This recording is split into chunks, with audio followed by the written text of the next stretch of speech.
Unfortunately, the Proud Boys rioted in Portland over the weekend again. But luckily, this time we have a wonderful local reporter with us. Joining us now is Zane Sparling, a local reporter from the Portland area. He reports for the Portland Tribune and was on the ground this weekend as the riots broke out. Zane Sparling, thank you so much for joining us. And thank you for your time. So let me start off by asking, I guess, how this all started. Sometimes it starts off with the Proud Boys, advertising that they're going to get together and cause a ruckus. Sometimes the Proud Boys show up in response to anti-fascist protesters gathering. This past weekend was the anniversary of the George Floyd protests from last summer. So how did this all come to fruition? Well, you're right. This was a pre-planned, essentially a pre-planned and well-known in advance riot. What happened is that the Proud Boys and some other right-wing groups were talking about meeting in downtown Portland, and at the last minute they announced a venue change, and they actually set up far away from the central city on the east side of town in the parking lot of an abandoned Kmart, if you can believe that. And left-wing groups, Antifa and other activists had already said that they were going to go out and challenge and oppose the Proud Boys. And so they ended up meeting downtown, and the left-wing side actually traveled across the river. And that's when these really violent and chaotic clashes broke out in a part of town that normally does not see that level of confrontation. So what was the response from police? Because as you mentioned, this was advertised well in advance, and typically these types of confrontations result in quite a bit of violence. So were the police prepared for it? Because from some of the videos that you shared in a Twitter thread, there's little to no police presence at all. And that's right there. The police response was, in essence, no response. And that was a choice that they made and really announced ahead of time. What the police bureau, they won't come out and say it outright that these are quote unquote mutual combatants who sort of are choosing to fight. But that is the perspective I've picked up on in City Hall and at the police bureau. And what the Portland police did on Sunday, August 22nd, is they canceled all overtime requests or vacation requests, excuse me. And then they masked people, but did not deploy those officers during this more than an hour of street brawling in East Portland. So what happened instead is that these groups were allowed to, go at it with pepper spray, airsoft and paintball guns, people, hitting each other with batons or cudgels of some sort. And some people were clearly being injured, including journalists. And all the while, police were saying, well, if it's a life safety event, AKA if someone is about to die, we'll send our police in. But if not, they're essentially, I assume, sitting around looking at Twitter and watching local journalists who are trying to describe what's happening in real time.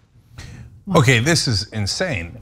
So whenever anybody from Black Lives Matter wants to do a normal protest because someone in the community has been murdered, there's the biggest police force you've ever seen in your life. It happens in every city. Meanwhile, these guys are brawling like it's like the 1950s. And you remember they used to have the street gang riots and mobs and gang warfare and stuff. And they'd bring, it harkens all the way back to Gangs of New York, if you've seen that, from the 1850s, etc., right? And the cops are like, oh, whatever, tremendous violence, vigilante violence, we're here for it. So then, once they brought up the paintball stuff, you could think, oh, paintball is kind of goofy. No, but Zane, everybody in America has a gun. And so as they see people firing, people might get confused. And then lo and behold, of course, actual gunfire started breaking out. So there's a lot of confusion about that. Do we have a sense of who fired? Was it two sides? Was it just one side? And who was it? Yeah, Jake, so that shooting that you're referring to, of course, happened after that medieval warfare went down on the east side, and the Antifa left-wing groups then headed back downtown, and as did some reporters and myself. And what happened is that we heard essentially within minutes of arriving downtown that a man had flashed a gun at this left-wing gathering and was being sort of pursued or being led out of the area. And what happened and what the videos show is that it was a exchange of gunfire. It was a shootout. That means that we believe that at this point, one person has been arrested. That's the guy who was originally flashing a gun. He wasn't in the Proud Boy colors or anything like that. I think it's safe to assume that he was probably, upset with the left-wing protesters being downtown. And there has been an arrest. That's the person on the right side of the political spectrum. And the other shooter or shooters are not arrested. Initial reports suggest that they are from that left-wing camp. Thankfully, as far as we know, no one was injured during this shootout, but it was incredibly scary. I mean, this was live gunfire in broad daylight with families and children, running away, people sitting in outdoor dining booths, and hearing this commotion and having no idea what's going on other than the fact that there's clearly gunfire. It could have been easily turned into a deadly political murder. And honestly, we're lucky that it didn't. Just to give the audience a few more details about the person who was arrested, and as far as I know, this is the only arrest from the weekend. Dennis Anderson, 65-year-old, was charged with unlawful use and possession of a firearm shortly after the shooting, police said. Police also said that the shooting somehow had nothing to do with the protests taking place, the riots taking place. I don't really know what they mean by that. It might be that this individual who's arrested isn't part of the Proud Boys. Maybe the speculation is, as you mentioned, that he was just annoyed by the left-wing demonstrators taking part in this. But I wanted to also ask you about the treatment of journalists, because as you mentioned, it's a scary situation to be on the ground. You're the one who filmed the video of that shootout happening. I'm sure that was a little, unsettling, especially when you've seen how other journalists have been treated, how they've been attacked. You also shared a video of a reporter who appeared to have been attacked by some sort of chemical weapon. Can you talk about that? Yeah, I'll talk about that first. That was a local photojournalist named Mary Staub.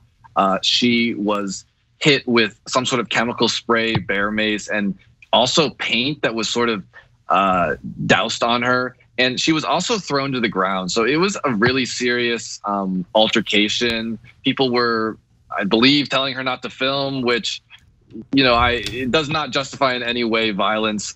And I certainly was know Marini as a colleague, not someone I work with directly, but she's a professional. She's not someone who's out there to exploit people or to create riot porn or something like that. She's a dedicated worker who's trying to inform the public, and that was a tough moment for everyone in the Portland press corps, because we all respect and really know that she did not deserve that treatment in the slightest.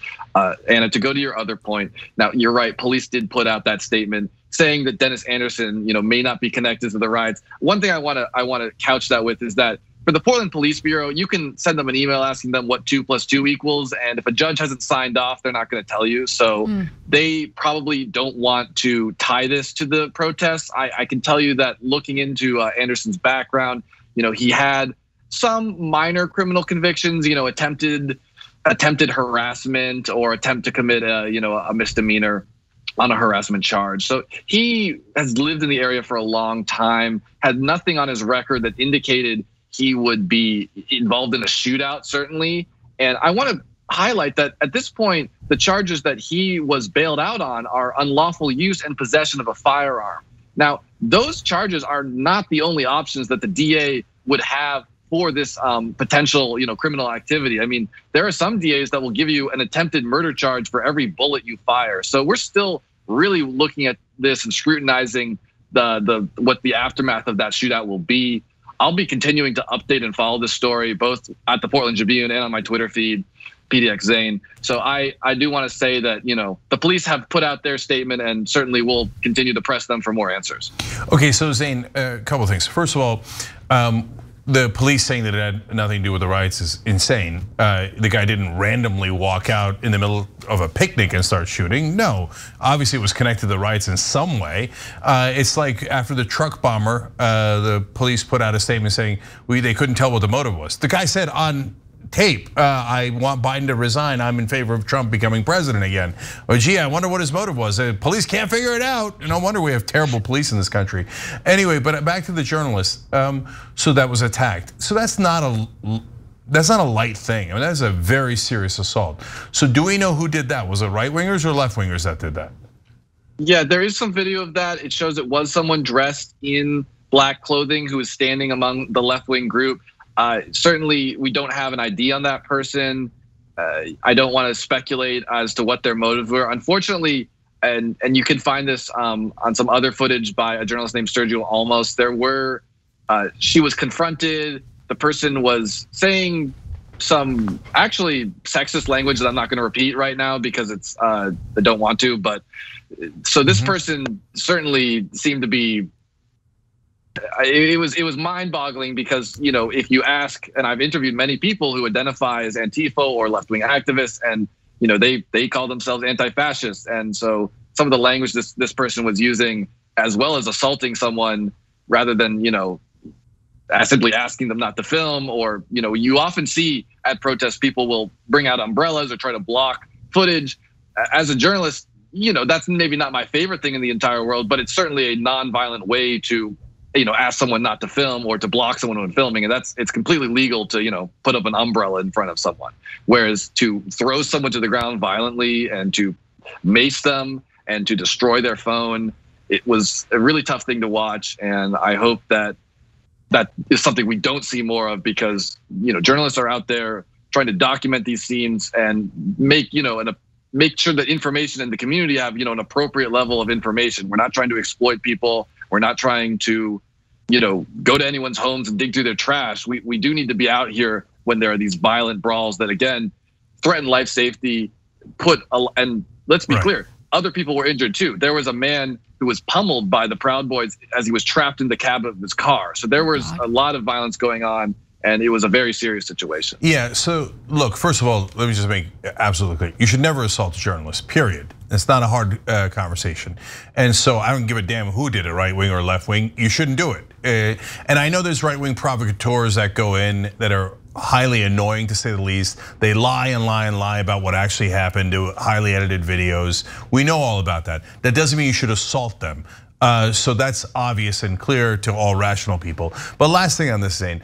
So I get it. Proud Boys started this. We asked you this earlier. They're the ones who came out there in the first place, and they go and pick fights and they try to intimidate people. We've seen it 100 times. But do you think, having now witnessed some of these, that we would have the same level of violence if the left wing did not show up? Because there's an argument to be made, if the left-wing protesters don't show up, that Antifa has a free ride and they intimidate people worse, right? But there's also an argument to be made that if the counter-protesters don't show up, there's just a bunch of jackasses sitting in the street playing paintball with one another and everybody goes home. Yeah, well, first off, I want to say thank you for that message, and it is really important to condemn violence against journalists, and I appreciate that. To your new question and your broader point, I think maybe the answer could be, porque no los dos. I mean, why not either option, really? Because the idea that, if one side didn't show up, the other side would just be standing around with nothing to do. There is some merit to that. I think that when I speak with, activists on the left side of the spectrum, what they're telling me is they feel like if they don't show up for their community, that, BIPOC, people of color, homeless people, are going to be at risk. And that if they don't take the brunt of that force, that someone else is going to get it. And I will say that there have been reports that I haven't been able to 100% not lock in that, around the same time as some of these right-wing gatherings, you hear reports of paintball guns being shot into homeless tents, things like that.